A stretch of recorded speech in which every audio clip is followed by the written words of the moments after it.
Muito bem, este é o Conexão Futura aqui na tela do seu canal Futura e confira também o nosso site futura.org.br para você saber tudo sobre a nossa programação.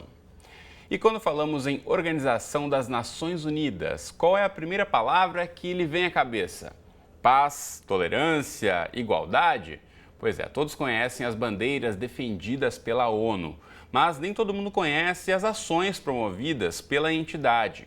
Ao longo de 70 anos, ela vem desempenhando um papel fundamental no trabalho de erradicação da pobreza, por exemplo, e tem atuado também em prol do desenvolvimento econômico de povos vulneráveis. O Brasil é um dos mais de 190 países membros da entidade e quem fala mais com a gente agora sobre esse assunto é o Ricardo Guise Cornilion, que é professor de Política Internacional da PUC Minas. Conversa com a gente pela internet. Tudo bem, professor Ricardo? Bem-vindo à Conexão Futura. Obrigado, boa tarde a todos. Obrigado por ter topado o nosso convite para esclarecer um pouquinho. Voltando um pouco no tempo, qual foi o contexto em que foi criada a ONU, professor?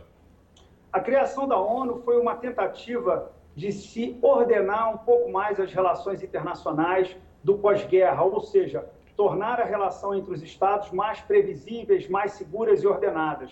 A gente tem que lembrar que a Segunda Guerra Mundial representou o colapso total da ordem mundial e ao final da guerra a ONU então foi inaugurada nessa tentativa de se ordenar um pouco mais essas relações entre os Estados, que na época estava caótica.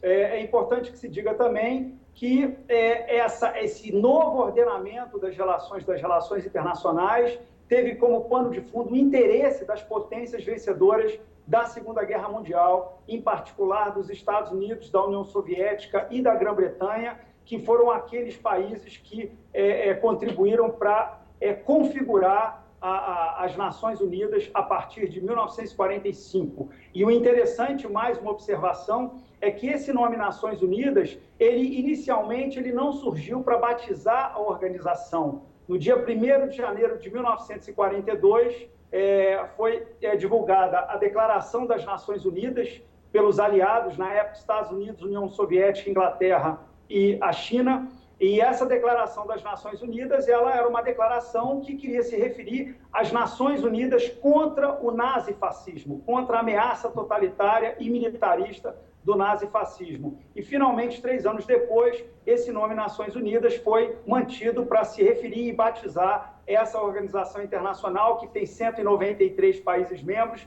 e é a maior organização internacional do mundo.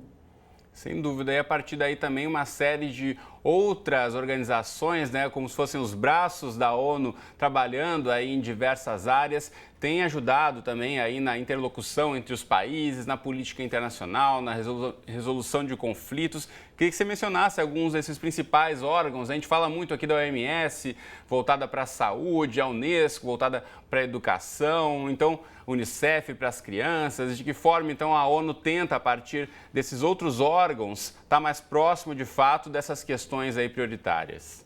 Sem dúvida. A criação de organizações e agências internacionais é uma novidade nas relações internacionais. Quer dizer, houve um boom de surgimento dessas organizações internacionais após a Segunda Guerra Mundial. Hoje o mundo conta com aproximadamente 350 organizações internacionais. Geralmente elas são temáticas, né? E todas elas são filiadas à ONU. Então, se a gente olhar o organograma da ONU, é como se a ONU estivesse no centro de todas elas. E todas essas organizações e agências giram em torno da liderança das Nações Unidas.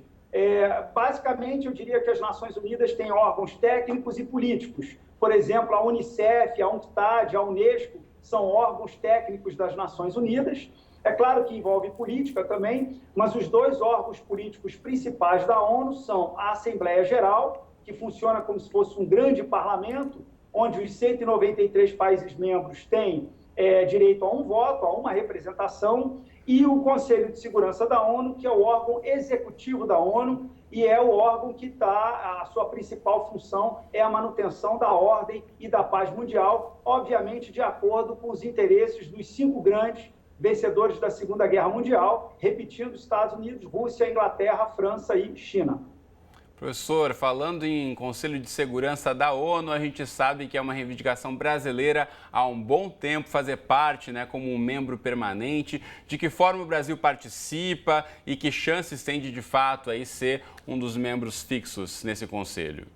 O Brasil foi o único país da América Latina a participar ativamente da Segunda Guerra Mundial ao lado dos aliados, mandando inclusive tropas e soldados para combater na Itália.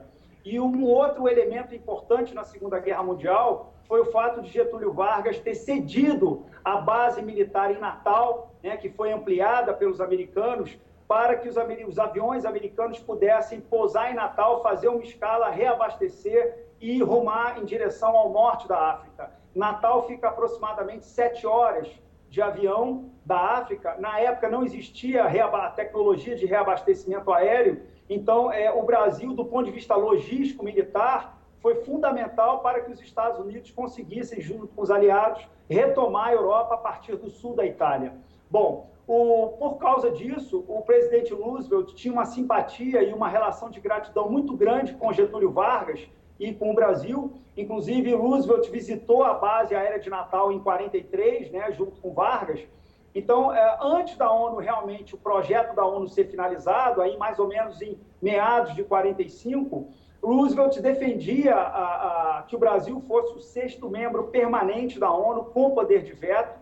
E aí, bom, claro que o Brasil, na época, ele não estava muito por dentro dessa proposta americana, ele ficou sabendo depois, essas propostas eram discutidas nos bastidores, mas, infelizmente, o presidente Roosevelt morreu antes da inauguração da ONU, no dia 24 de outubro de 45, e o presidente Truman não cultivava essa mesma simpatia. Professor Ricardo, de lá para cá, muito tempo passou e, mesmo assim, o Brasil permanece fora desse conselho fixo, né? Então, que chances temos de fato, alcançar essa posição? É verdade. Embora o Brasil permaneça fora, ele foi eleito 10 vezes para representar o continente americano como membro temporário da ONU. Ele, o Brasil e o Japão foram os países que foram eleitos mais vezes, né? Então, e com uma participação muito ativa, o Brasil já participou de mais de 30 missões de paz da ONU, já mandou mais de 24 mil soldados. Então, hoje é uma reivindicação legítima do Brasil de ser aceito como um membro permanente, inclusive porque o mundo mudou muito. O Conselho de Segurança hoje, ele representa ainda o mundo de 1945, imediatamente pós-Segunda Guerra Mundial. Então, uma tentativa de fazer com que o Conselho seja mais representativo com a inclusão da Alemanha, quem sabe do Japão e da Índia também. Muito bem, a gente está quase chegando ao fim do nosso tempo aqui, professor, mas eu quero conversar com você em relação às críticas também, né? Claro que a ONU desenvolve um trabalho fundamental aí para o bom andamento das relações internacionais, mas sabemos também de muitas críticas em relação a talvez não participação na resolução de alguns conflitos e também, né, passadas 7 décadas aí, de repente revisitar a função desse órgão tão importante. Então, como é que você vê o papel da ONU hoje em dia? Tem que ser repensado? Possivelmente, eu acredito que sim. A ONU não é soberana. Quem tem soberania são os Estados-membros. E no caso do Conselho de Segurança, particularmente, que é quem toma decisões em nome de toda a ONU, ou seja, em nome dos 193 países membros, o Conselho depende da aprovação dos 5 grandes, que têm poder de veto.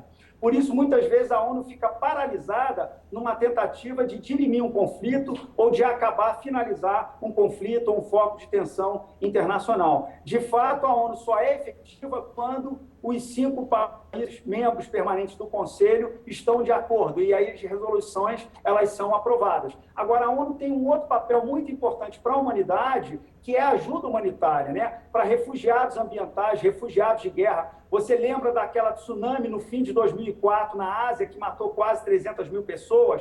A ONU teve um trabalho importante em arrecadar donativos, arrecadar dinheiro e mantimentos e organizar essa logística para ajudar essas nações e essas sociedades que foram extremamente afetadas pelo tsunami. Sem dúvida, né? Até o Brasil também envia tropas para o Haiti, por exemplo, ajudando a reconstruir aquele país e tantas outras missões internacionais que o nosso país participa. Bom, foi uma verdadeira aula de história aqui com o professor Ricardo Guise Cornilhon. Muito obrigado por ter cedido esse tempo aí na sua agenda para conversar com a gente no Conexão Futura de hoje. Muito obrigado, professor. De nada, eu também agradeço. Um abraço. Um abraço, até a próxima. E aproveito e mostro para você de casa aqui também na internet. Vamos lá ao site da ONU no Brasil. Aproveitando aqui que a gente está divulgando o trabalho da Organização das Nações Unidas, onu.org.br, que você pode saber um pouco mais sobre o trabalho desenvolvido pela ONU, pelo mundo e também aqui no nosso país.